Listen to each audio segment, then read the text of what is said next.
Bonjour à toutes et à tous, bienvenue sur notre série de vidéos. Aujourd'hui, nous allons voir la comparaison entre RIP version 1 et RIP version 2. Et sans pour autant tarder, je vous présente l'architecture qui est similaire à notre architecture passée pour la version 2, la configuration de version 2. Et là, on voit il y a trois routeurs, le routeur 1, le routeur 2 et le routeur 3. Donc, on va d'abord voir la configuration de RIP version 1. On va voir quel est l'inconvénient. Après, on va voir pourquoi on aura besoin de la version 2. Et la version 1, d'abord, je vais vous expliquer le problème, le fonctionnement un peu de la version 1. RIP version 1 fonctionne en classe, c'est-à-dire le système des adressages en classe. Ici, on voit un réseau de 10 en 1, 0 en /30, c'est-à-dire ce sont des découpages, c'est en classless, c'est la sans classe, c'est le système de notation CIDR. Là aussi, c'est toujours la notion de préfixe, ce sont des masques de sous-réseau, et là également, c'est une adresse de classe, B, mais la notion de sans classe a été utilisée pour prendre 24 bits. Et là également, c'est un réseau de classe B qui a été utilisé dans la notion de sans classe. Mais le problème avec RIP version 1, ok, lui, il n'utilise que le système de classe. C'est-à-dire, lorsque on va configurer RIP version 1 sur le routeur 1 et RIP version 1 sur le routeur 2 et RIP version 1 sur le routeur 3, qu'est-ce qui va se passer? Le routeur 1 va envoyer sa table de routage contenant le réseau 172.16.00 en /16 à routeur R2. Maintenant, le routeur R3 aussi va envoyer à R2 le réseau 172.16.00 en /16. Vu qu'il n'envoie pas les masques de sous-réseau, il n'envoie uniquement que les bits de classe des adresses qui matchent. Il n'a pas la notion de masque de sous-réseau. Il va vérifier les bits réseau qui matchent. Il va voir que c'est une adresse de classe B et il l'envoie. Ici aussi c'est pareil, il l'envoie que c'est une adresse de classe B. Et l'auteur R2, il va voir qu'il a reçu via cette interface et puis il a reçu via cette interface. Les deux ont envoyé les mêmes adresses de classe B. Il va installer dans sa table de routage, il va choisir une et vous allez voir que lorsqu'on va essayer un test de connectivité entre le client de LAN 1 et le client de LAN 2, ça ne va pas marcher. Et c'est pourquoi on aura besoin de la version 2 qui, elle utilise la notion de sans classe, elle peut nous donner la main pour envoyer les masques de sous-réseau de chaque réseau de LAN 1 et de LAN 2. Et aussi, la version 1 utilise du broadcasting pour les envois de tables de routage. C'est-à-dire, il l'envoie à tout le monde. Elle l'envoie à tous les routeurs. Elle envoie à tous les routeurs en broadcast les informations des tables de routage. Et là, vous voyez quel sera l'impact en termes de ressources. Alors que la version 2 utilise l'adresse de multicast 224.0.0.9 comparé à la version, lui il va utiliser l'adresse de multicast, la version 2 utilise l'adresse de multicast 224.0.0.9 pour échanger les tables de routage entre les routeurs configurés en RIP. Donc sans pour autant tarder, on va commencer à vérifier nos adresses IP de chaque côté et on va passer à la configuration de RIP version 1 et puis on va passer à la configuration de RIP version 2. Là, sur le PC client 1, client de LAN 1, on voit qu'il a l'adresse 172 16.1.10 et sa passerelle 16.1.1 qui est l'interface de ce routeur. Et là, entre les deux routeurs, on a l'adresse réseau 10.1.1.0/30, c'est-à-dire le routeur R1 il a 1, le routeur R2 il a 2. De ce côté, on a toujours les mêmes sous-réseaux, mais en commençant par 4/30. Ici, il a 5. Ici, il a 0.6. Et ici, le routeur, il a 172.16.2.1 et le PC, il a 172.16.2.10. Là, on peut aller directement sur le routeur en 1, on vérifie, on passe en mode privilégié, show IP interface brief. Là, on voit l'adresse IP du routeur, l'interface qui va vers le routeur 2 et l'interface qui va vers le client LAN 2. On passe à routeur 2, mode privilégié, show IP interface brief. On voit l'interface qui va vers le routeur 1 et l'interface qui va vers le routeur 3. Donc, je reviens sur le routeur 3, show IP interface brief. Là, on voit l'interface Giga 00 qui va vers le client de LAN 2 et l'interface Giga 01 qui va vers le routeur 2 qui a l'adresse 10.1.1.6. Donc, sans pour autant tarder, on va configurer root version 1 sur les trois routeurs et on va vérifier la configuration de chacun. Donc, je reviens sur R1, je rentre en mode de configuration globale, routeur RIP, network, la commande pour déclarer le réseau 10.1.1.0. Maintenant, je déclare le réseau qui va vers le LAN 1, 172, network, 172.16. Je peux directement mettre si je veux 16.1.0 et la version 1. Je reviens ici, je reviens sur R2, je passe en mode de configuration globale, routeur RIP,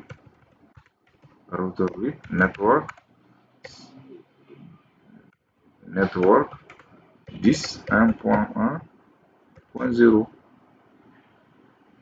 10.1.0, je mets et network. En mettant, si vous constatez ici, en mettant 10.1.1.0, il va aussi apprendre un réseau de, on va voir, il va aussi apprendre un réseau de classe A. Donc, toutes les limites de RIP version 1, on va le voir, version 1. Donc, on revient sur routeur 3 également. On passe en mode de configuration globale, routeur RIP, network 172.16.2.0 et un network 10.1.1.0. Il y a la version qu'on précise, version 1. Et là, on va un peu attendre ou bien on peut même accélérer. On va vérifier la table de routage de chacun. On va vérifier la table de routage de chaque routeur.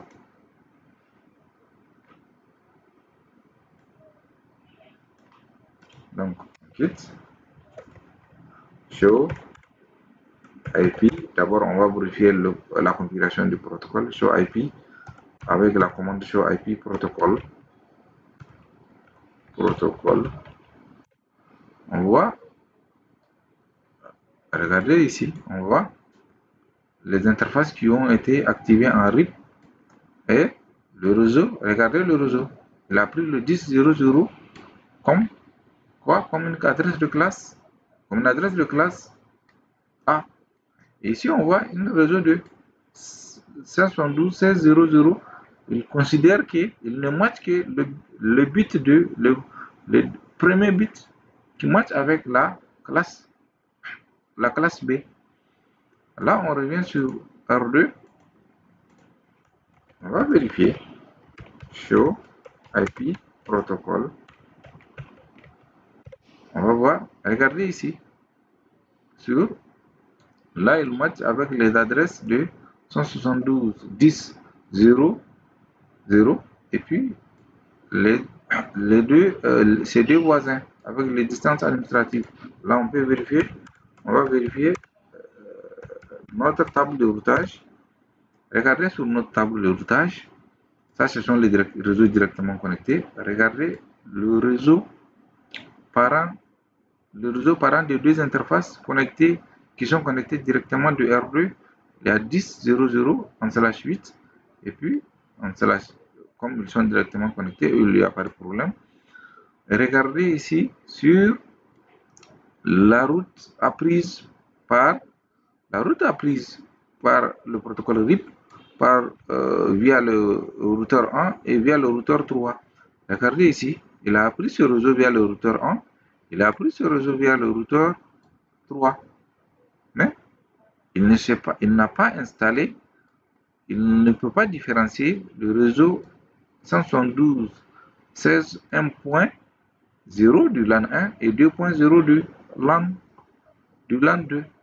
Et on peut revenir sur PC lien 1. On peut essayer, on peut faire un ping. Vous allez voir que ça ne va pas marcher. 172.16.2.1 d'abord pour voir sa passerelle. La passerelle de LAN 2, là ça marche. Maintenant, si on fait un ping vers notre LAN 1, on va voir que, regardez, destination host unreachable. On dit l'autre de destination est injoignable parce que le routeur, lui, quand il va transférer le paquet à destination de ce réseau, le routeur R2, il va voir dans sa table de routage, il ne connaît que le réseau 172.16.0.0 en /16, mais il ne connaît pas ce sous-réseau. Donc, il n'a aucune notion d'envoi les masques de sous-réseau. C'est pour cette raison que RIP version 1 n'est plus utilisé. Et là, on va corriger ce problème avec RIP version 2. On va donc revenir sur R1, conf router RIP. On va vérifier, on va changer la version en version 2. On va désactiver la sommarisation automatique, c'est-à-dire le résumé de route de manière automatique, non auto-summary. Désactive, on revient sur R2, on fait la même chose, router RIP, on désactive la sommarisation automatique, non auto-summary, version 2. On revient sur R3, on va faire la même chose. Donc là déjà on se retrouve déjà en mode de configuration du protocole RIP. Donc je précise la version 2, je désactive l'auto-sommarisation, le résumé de route automatique. Et là on va un peu accélérer les choses et puis on revient pour vérifier la table de routage du R2. Vu que c'est ici que ça se pose le problème pour le transit de paquets entre LAN 1 et LAN 2. Donc là, je reviens. On va revérifier notre table de routage. Show IP route. Regardez. Là maintenant, sur notre table de routage du R2, on voit le réseau parent 172.16.0.0 en /16 a été appris via R1 et R2 et il a encore appris, regardez, il a appris toujours, il a appris nos deux sous-réseaux du LAN 1 et du LAN 2. Regardez, pour le LAN 1, il a été appris via R1 et pour le LAN 2, il a été appris via le routeur 6, via le routeur 3 plutôt. Donc, RIP version 2 a la notion de classe et a la notion de 100 classes plutôt, excusez-moi. Il envoie toutes les tables de routage. Elles vont se changer les tables de routage toutes les 30 secondes, mais il n'envoie que les routes que le routeur R1 ne connaît pas. Il n'échange que les routeurs que R1 n'a pas à sa connaissance. Voilà pour cette raison que ça ne va pas marcher. Donc là, on va reprendre un test de connectivité entre les deux réseaux. On va faire. Okay. Là, on voit que ça marche. Donc, merci à toutes et à tous. La prochaine séance, on va passer au protocole de hautage dynamique qui est toujours un vecteur de distance avancé. Ça sera le EGRP et puis on va passer à OSPF, ainsi de suite. On va parcourir un à un, quels sont leurs avantages, mais pour en aller en profondeur, ça sera à un niveau avancé. Donc on verra un à un. Pour le moment, on va voir les configurations de base de chaque protocole de hautage dynamique.